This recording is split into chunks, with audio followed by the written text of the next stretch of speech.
자, 317페이지에요. 제3취득자의 지위죠. 여기서 제3취득자라는 것은 저당권이 설정되어 있는 당의 부동산에 이렇게 여기 이후에 소유권을 취득한 자, 소유권 취득, 소유자 되겠죠. 그 다음에 이 저당권의 후에 지상권을 취득한 자 또는 전세권을 취득한 자, 이 사람을 뭐라고 하냐면 제3취득자라고 해요. 그럼 이 제3취득자는 어떤 지위에 있냐 하면 만약에 여기 선순위에 있는 이 저당권이 경매 실행을 해버리면 경매 이렇게 되면 여기 있는 제3취득자 이 권리는 전부 다 소멸하게 됩니다. 이 권리들이 소유권 상실하죠. 왜냐하면 경매에서 경락인한테 넘어가 버리니까. 지상권이나 전세권은 저당권 후에 만들어졌으니까 저당권 실행돼 버리면 지상권, 전세권 소멸해 버린단 말이에요. 그래서 제3취득자, 소유자, 지상권자, 전세권자는 자기가 취득한 그 물건들이 전부 다 소멸, 상실하게 되는 운명에 처합니다. 이렇게 그죠? 그래서 이 3취득자 지위를 보호하기 위해서, 즉 소멸을 막기 위해서 말입니다. 자, 이 사람을 보호하는 방법을 우리 민법이 정해놨어요. 첫 번째, 여기 저당권 설정된 후에 취득한 이 당의 부동산 소유자 있죠. 나중에 취득한 소유자는 이것을 경매받을 수 있도록 인정해요. 경매인 자격을 인정해요. 자, 소유자나 지상권자, 전세권자가 경매할 당시에 자기들이 들어가서 소유권 취득할 수 있도록 허용해요. 경납할 수 있도록 할 수 있다 이 말이죠. 경매인 자격을 인정한다. 그 다음에 두 번째, 이 저당권자 경매에서 자기 채권을 해소하려고 그러는 거잖아요. 이 부동산의 경락 대금으로부터 자기 채권을 해소하려고 그러는 거니까 만약에 이 사람들이 소유권, 지상권, 전세권을 존속시키려고 그러면 어떻게 해요? 이 저당권자한테 채권을 변제해서 채권을 변제 때문에 인하여 저당 소멸해버리면 경매할 수 없게 되고 경매할 수 없게 되면 이 소유권, 지상권, 전세권이 존속할 수 있겠죠. 그러니까 여기는 대신 변제할 수 있다. 이걸 대위 변제. 채무자를 대신해서 변제할 수 있습니다. 대신 변제. 당의 피담보 채권의 변제기가 도래하면, 그렇죠? 변제기가 도래하면 대신 변제할 수 있습니다. 채무자 대신에. 만약에 채무자 대신에 변제하게 되면 이 사람들은 어떻게 돼요? 종전의 채무자에게 이 채권자인 저당권자가 가졌던 채권이 이 사람들한테 넘어갑니다. 그래서 이 사람들이 종전 채무자에 대해서 구상권 행사할 수 있겠죠. 그죠? 이거 한 후에 채무자에 대해서는 나중에 구상권을 행사할 수 있겠다. 이 사람들에게 구상권을 인정해 준다 이 말입니다. 즉 선순위 저당권자의 채권을 변제를 채무자 대신하여 변제함으로써 저당권을 소멸시켜버리고 제3취득자의 소유권, 지상권, 전세권을 그대로 존속시킨다. 이렇게 하는 것이죠. 이때 변제할 금액은 피담보 채권이죠.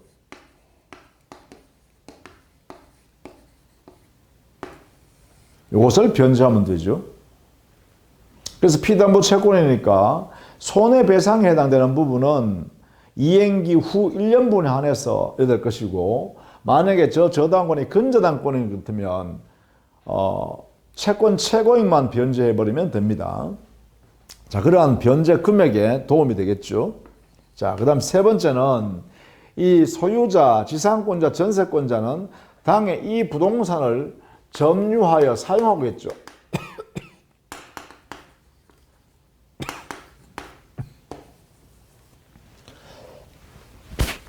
그렇다면 당연히 부동산에 들인 비용이 있겠죠. 이 비용에 대해서는 저당권자의 우선 변제보다 우선 경락대금으로부터 우선 변제받을 수 있도록 허용합니다. 그래서 비용 상환을 우선 변제받을 수 있도록 이것을 인정합니다. 이때 우선 순서는 뭐냐? 저당권의 우선 변제보다 저당권자보다 우선한다 이 말입니다. 당해 부동산이 경매되어서 경락대금이 나왔을 때 경락대금으로부터 저당권의 우선 변제 이거보다 당해 이 제3취득자가 그동안 점유하여 사용하는 중에 이때 투입한 비용이 있다라고 하면 그 비용은 우선 변제를 허용받는다 이런 이야기예요. 이때 비용은 필요비뿐만 아니라 유입비도 전부 다 해당되죠. 필요비, 유입비 모두 우선 변제 받을 수 있다. 저당권자보다 우선 변제 받을 수 있다. 이런 이야기입니다. 이 세 가지가 우리 민법상에 제3취득자를 보호하기 위해서 만들어 놓은 특별한 규정입니다. 경매인 자격을 인정한다. 대신 채무자를 대신해서 저당권자에게 변제하여 그 저당권을 소멸시켜서 경매를 더 이상 하지 못하게 할 수 있다. 그 다음에 그동안에 그 목적 부동산에 투입한 비용이 있다면 필요비, 유입비에 대해서 전부 우선 변제를 받을 수 있다. 누구보다? 저당권자보다 먼저. 이렇게 되겠죠. 자, 이런 방법에 의해서 제3취득자가 보호된다. 이렇게 되시고 그 다음에 거기에 저당권 침해에 대한 구제가 있죠. 저당권이 침해당했을 때예요. 그러면 이때 저당권자는 어떤 방법에 의해서 이 침해에 대해서 구제받을 수 있냐? 구제책이죠. 자, 먼저 우리 교재에 보시면 첫 번째 저당권은 물권이죠. 물권이 침해당하면 저당권에 의한 또는 기한 물권적 청구권 행사할 수 있죠. 물권적 청구권 줄여서 물청이라 할게요. 다만 이 물권적 청구권에는 반환 청구, 방해 제거 청구, 방해 예방 청구권이 있는데 여기서 반환 청구권은 허용되지 않습니다. 저당권자는 저당 목적물을 스스로 독점, 점유할 수 있는 성질이 없습니다.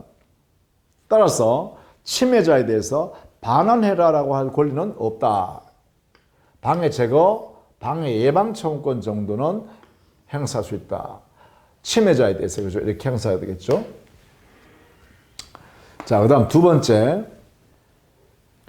만약에 침해자가 불법 행위를 저질렀다라고 하면 저당권자에게 손해가 발생하면 불법 행위에 의한 손해배상 청구를 할 수 있겠죠. 손배 청구권을 행사할 수 있고 이 손해배상 청구권은 손해가 발생하면 즉시 청구가 가능하죠. 손해가 발생하면 즉시 청구합니다. 즉 저당권 실행 경매할 때까지 기다렸다가 그 손해가 확정되는 걸 확인한 다음에 손해배상 청구한다가 아니라 불법 행위자, 침해자의 불법 행위로 인하여 손해가 저당권자에 발생했다면 그 당시에 곧바로 손해배상을 청구할 수 있다. 이런 이야기입니다. 이걸 즉시라고 표현합니다. 손해가 발생하면 즉시. 그 다음에 세 번째는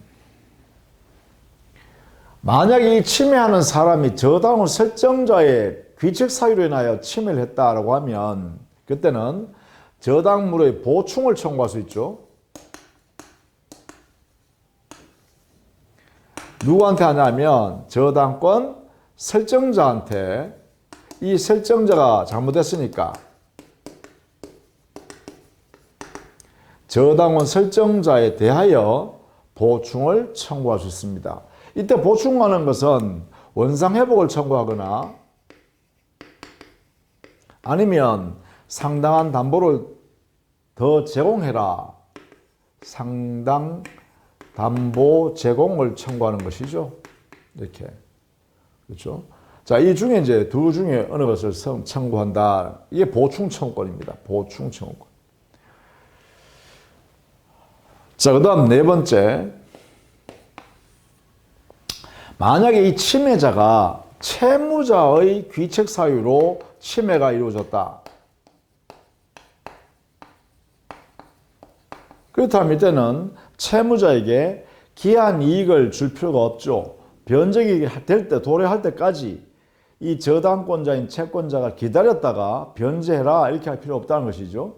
이때는 기한 이익을 줄 필요 없기 때문에 기한 이익을 상실시켜서 채권자인 이 저당권자는 즉시 변제를 청구해도 되겠죠. 그래서 즉시 변제 청구권을 이 채무자에게 행사할 수 있습니다. 이러한 네 가지 제도가 저당권자가 저당권이 침해당했을 때 각각 요건에 따라 행사하면 되겠죠. 자, 이 네 개 사이에서 말입니다. 조심해야 될 게 하나 있습니다. 그게 바로 요 3번에 이 보충을 청구할 때요.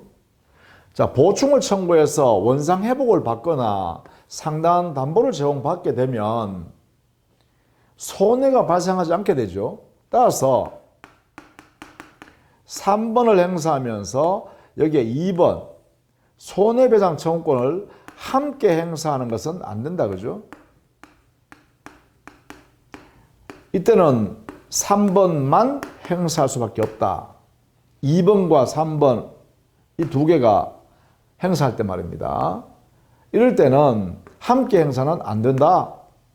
그럼 이때는 뭐만 해야 되냐? 3번 보충 청구권만 허용된다. 왜냐?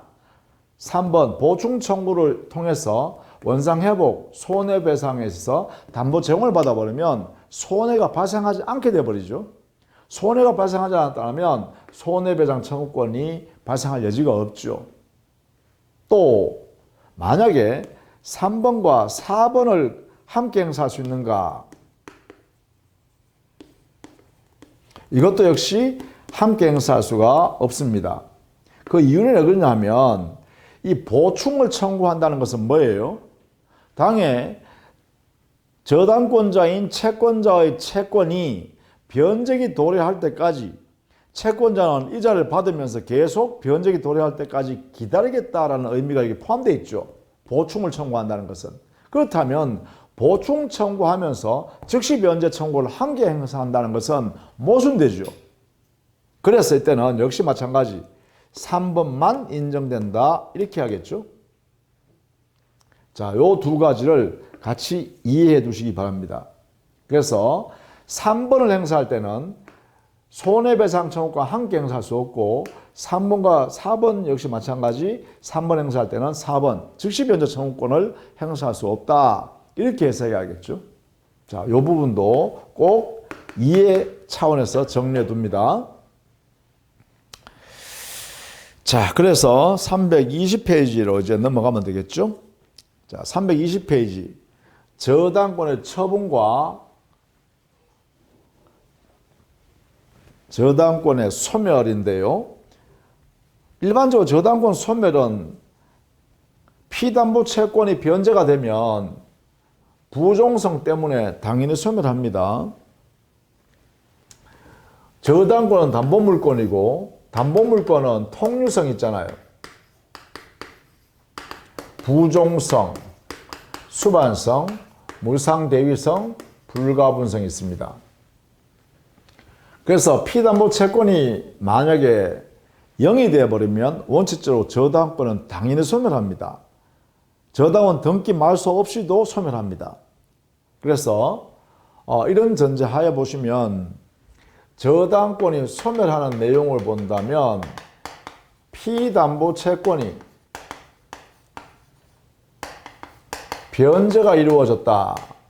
그로 인하여 피담보 채권이 소멸되었다라고 하면 저당권은 당연히 소멸합니다.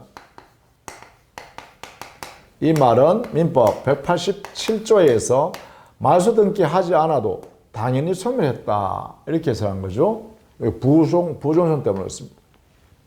이게 대표적인 거죠. 일반적인 거다.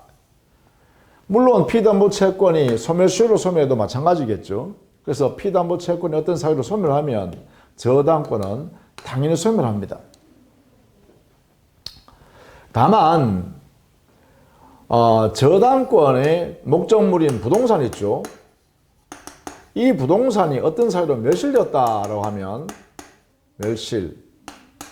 이 부동산 멸실로 인하여 이 부동산의 가액에 대하여 멸실시킨 사람에 대해서 저당권 설정자에게 만약에 손해배상 청구권에는 이 물건의 가치가 변형된 이러한 목적 모습이 발생하면 이걸 우리는 저당권은 부동산 위에 있던 저당권이 이 돈 받을 채권, 그렇죠? 가치가 변형돼서 존재하는 이 손해배상 청구권의 채권상에 여기에 그대로 존속합니다. 이것을 우리는 물상대위성이라고 합니다. 이 물상대위성에 기해서 물상대위권을 행사할 수 있습니다. 물상대위권은 이 채권이 변제되기 전에 변제 전 압류 이게 있어야 되죠. 압류가 되어 있으면 저당권자가 우선 변제받기 위해서 물상대위권을 행사할 수 있다. 이래야 되죠. 그래서 피담보채권, 자기 채권을 저당권 설정자가 취득한 손해배상 청구권, 제3자에 대한 손해배상 청구권에 대해서 행사할 수 있겠죠. 이래서 당연히 부동산 멸실되더라도 이때는 저당권이 소멸하지 않고 존속할 수가 있다. 뭐 이런 특징이 있겠죠. 이게 물상대위에 관한 문제입니다. 저당권의 물상대위. 자, 저당권 소멸과 관련해서 요 저당권의 물상대위라는 부분을 좀 알아두시기 바라고, 물상대위권을 행사하기 위해서는 반드시 이 손해배상 청구권, 이 채무자 있겠죠. 손해배상할 채무자, 이 사람이 저당권 설정자인 채권자한테 변제하기 전에 반드시 압류가 되어야 물상대위권이 여기에 행사할 수 있습니다. 이 채무자는 설정자한테 채무를 전부 변제하지 말고 내가 먼저 받아가겠다 이렇게 행사할 수 있다는 거죠. 이렇게 내가 먼저 받아가겠다. 이 저당권 실행을 이렇게 행사할 수 있다. 채무자한테 너가 이렇게 변제할 돈을 나한테 변제해라 이렇게 할 수 있다는 거죠. 반드시 압류가 필요하다. 변제하기 전에, 지급하기 전에, 그죠? 요 채무자가 손해배상 청구권에 의해서 저당권 설정자한테 변제, 지급하기 전에 압류해야 한다. 지급하기 전에 압류해야 한다. 물상 대위례전 제도가 있죠. 그 다음에 저당권 처분인데요. 저당권 처분은 반드시 피담보 채권 이것의 양도와 함께 이루어져야 됩니다. 양도와 함께 저당권을 양도하여야 한다. 이거는 뭐죠? 부종성, 수반성 때문에 그렇습니다. 이렇게 함께 반드시 해야 된다는 것은 이거는 부종성과 수반성 때문에 그렇습니다. 이 두 가지의 성격 때문에 저당권만 별도로 떨어져서 존재할 수 없다는 것이죠. 반드시 돈 받을 채권인 피담보 채권이 존재할 때 거기에 저당권이 존재할 수 있고, 그렇다면 피담보 채권 양도할 때 저당권도 함께 넘겨주는 것이다. 저당권만 다른 사람한테 넘겨주고 채권은 또 다른 종전의 사람이 가지고 있다. 이건 안 된다 이 말이죠. 이게 바로 부종성, 수반성 때문에 그렇습니다.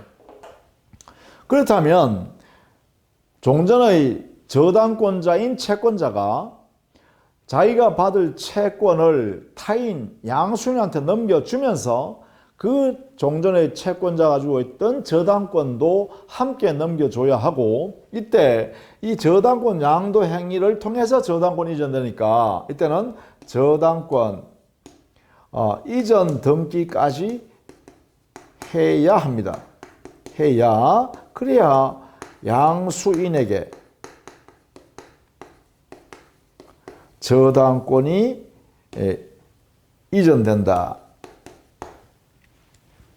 그 근거는 뭐냐 하면 바로 민법 186조 때문에 그렇습니다. 저당권이란 부동산이 양도 행위를 통해서 저당권이 양수인한테 넘어가는 거잖아요. 그러니까 당연히 저당권 이전 등기를 하여야, 그래야 저당권이 이전이라는 효과가 발생한다. 이렇게 되겠죠? 그래서 보통 이것을 이렇게 표현한다. 갑이 을에게 돈을 5억 빌려 쓰고 자기의 건물에 을에게 저당권을 설정해 두었다. 그러면 을이라는 사람은 어떻게 해요? 피담보 채권 있잖아요. 그죠? 피담보 채권, 줄여서 피채권 쓸게요. 피담보 채권 5억이라는 채권이 있습니다. 그러면 이 을이라는 사람이 저당권을 양도한다 이렇게 하면 저당권만 양도하는 것이 아니라 모두 5억 받을 수 있는 채권도 함께 양도해야 한다. 이런 이야기죠. 이것도 양도하고 이것도 양도해야 된다. 이런 이야기예요. 그래서 이것을 을이 병한테 이렇게 양도했다라고 하면 여기에 5억 채권이 이렇게 오겠죠. 채권의 양수인이 되겠죠. 따라서 이 5억 피담보 채권을 병이 취득할 때 저당권은 을이 가지고 있으면 안 된다 이 말이죠. 이 저당권도 함께 양도했으니까 여기에 이 채권에 저당권이 붙어 있어야 되잖아요. 그럼 여기에 등기 이전이 이루어져야겠죠. 이렇게 등기 이전이 이루어져야 합니다. 그 이유는 왜 그러냐면 부동산 물권인 저당권이 양도 행위를 통해서 이전되어서 물권 변동이 발생하잖아요. 그러면 저당권 이전 등기라는 민법 186조가 필요하다. 이렇게 되겠죠. 이렇게 됨으로써 여기엔 양수인이 채권과 저당권을 함께 취득하게 된다. 이렇게 되겠죠. 그래서 우리는 저당권을 처분한다라고 할 때는, 저당권을 다른 사람한테 판다라고 할 때는 종전의 양도인이 피담보 채권과 저당권을 함께 양수인한테 넘겨줘야 되고, 이때 양수인이 저당권을 취득하려 그러면 저당권 이전 등기가 갖추어졌을 때 그 저당권을 양수인이 취득하게 된다라는 것입니다. 이 내용을 반드시 알아두셔야 합니다. 이 부분 아주 중요한 부분이기도 하다. 이렇게요. 정리를 꼭 해두시기 바랍니다. 자, 그것이 320페이지에 제일 하단에 보시면 동그라미 2번에 있죠.